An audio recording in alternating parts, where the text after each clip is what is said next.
yung numero ng FNRI na yun na nga, dumami yung smokers, so both for the youth and adults. So, yes, despite the increase in taxes. So again, babalikan natin yung inyong support for the moratorium. So saan kayo nang gagaling?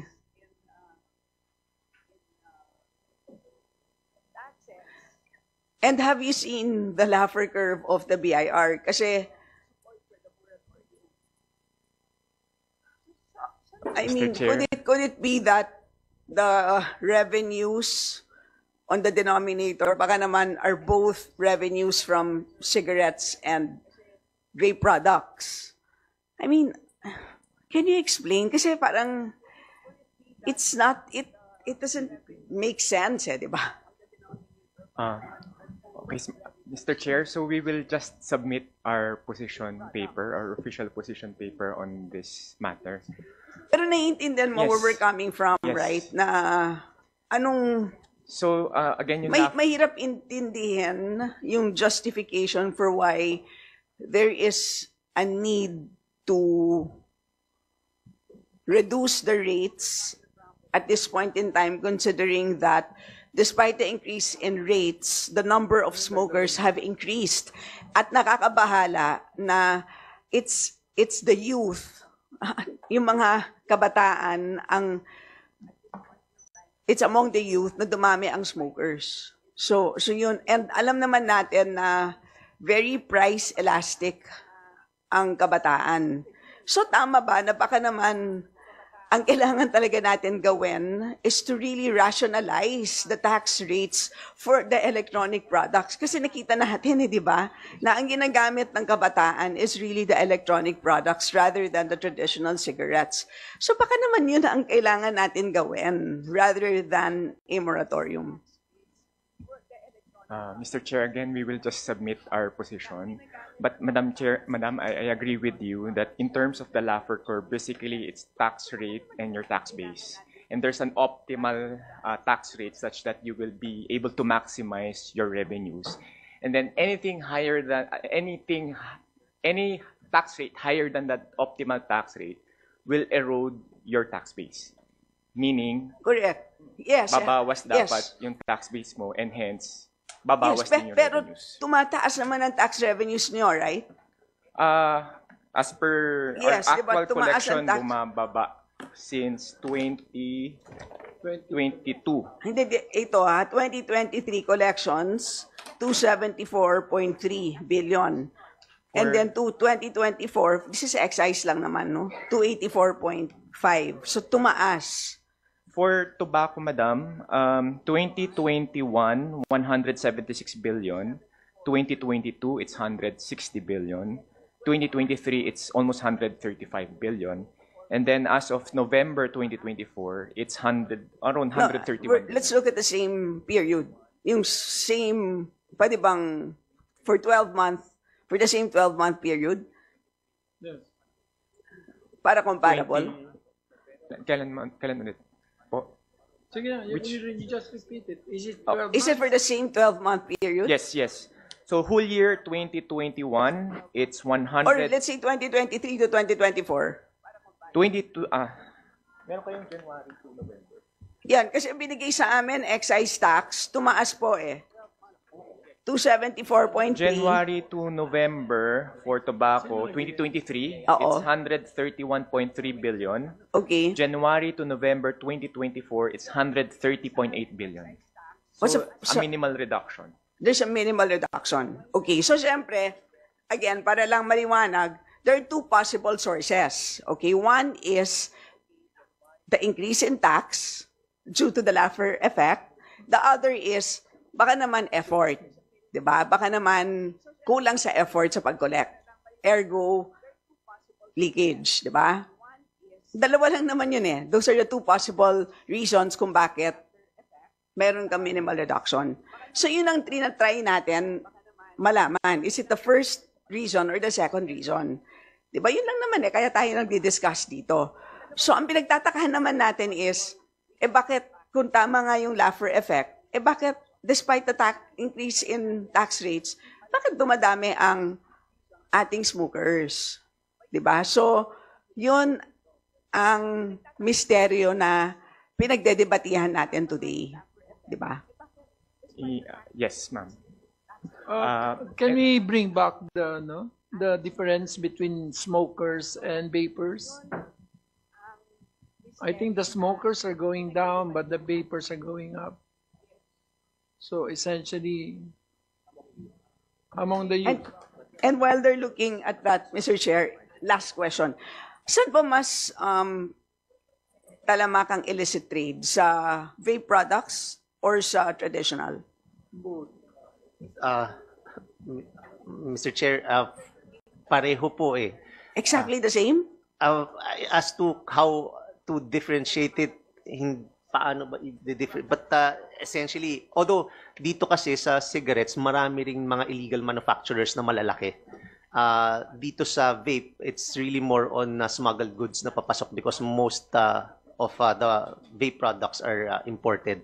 So maraming imported tayong nakikita, and especially we've done nationwide raids. We've done sa mga warehouses. And Okay, so in also, terms of how do you measure that? Confiscated products? In terms of the value of confiscated products? in terms of products seized, mas marami pong packs ang sa sigarilyo. Like for 2024, Vapes lang naman. yung total, ano ang total nito? Pa-total naman itong dalawang to. Ba't makahati pa lang?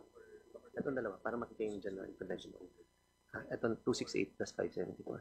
5, kasi ito pong 5, sa 2024, 5.7 million packs of cigarettes yung na-seize.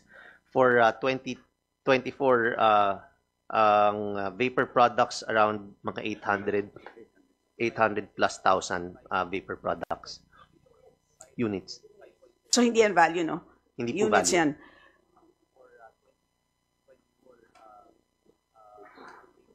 $842,000.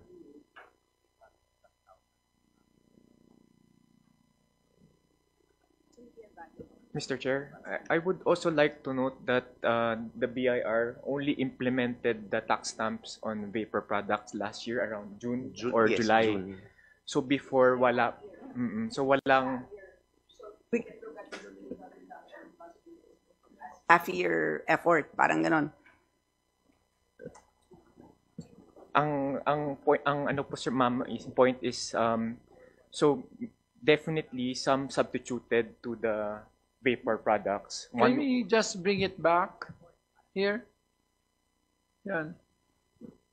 Pabalik lang nung sa inyo. Kasi I think your charge will determine the policy. Okay. Next. So yun, 65 versus 35. That's the thing. Yan, 40%. So, Mr. Chair, again, I would like to note that we only implemented the tax stamps on vapor products mid-year of Para sa akin, 2024. this is the thing that kaya nga, okay na yung tinaas natin yung 40 up to 60 para sa lahat ng vapes. Tapos yung hinihingi naman nila para kasi pag equalize kasi nung dalawang problema. Ang isang vape 10,000 pops. So, ilang pops ba ang isang sigarilyo? Average, I think 10 to 15 puffs times 20. Mhm.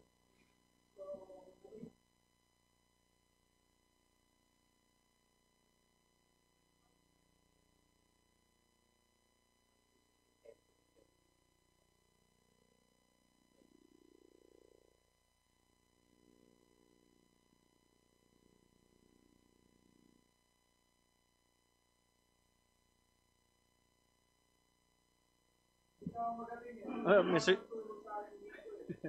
Mr. Chair, good afternoon. Just for the record, the industry does not and cannot do any surveys for minors. So we're very happy to see this survey from FNRI, although it's a very sad and bleak picture. We did mention earlier that illicit tobacco is the reason for an increase in youth smoking, because the illicit tobacco is more accessible to the youth than the legitimate tobacco. So it shows that the incidence of illicit tobacco, based on different studies and surveys conducted through the past years, really had an uptick in 2021.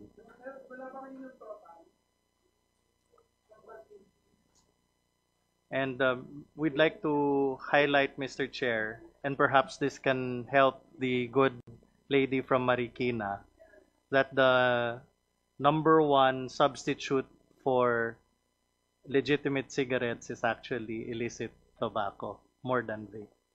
So the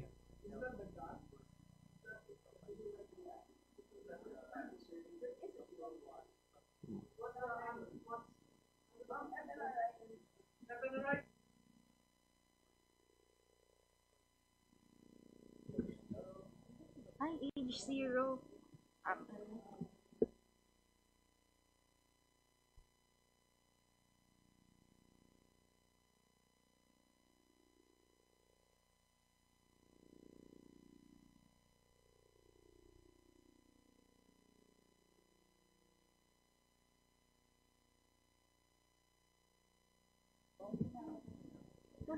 For the current smokers po, for adolescents, from the 26,301 adolescents, 1,073 are current smokers. For adults, a total of 48,924 are respondents, and 10,059 are current smokers. For older person, 16,312 and 2,616 are current smokers, Mr. Chair, based from the 2023 National Nutrition Survey.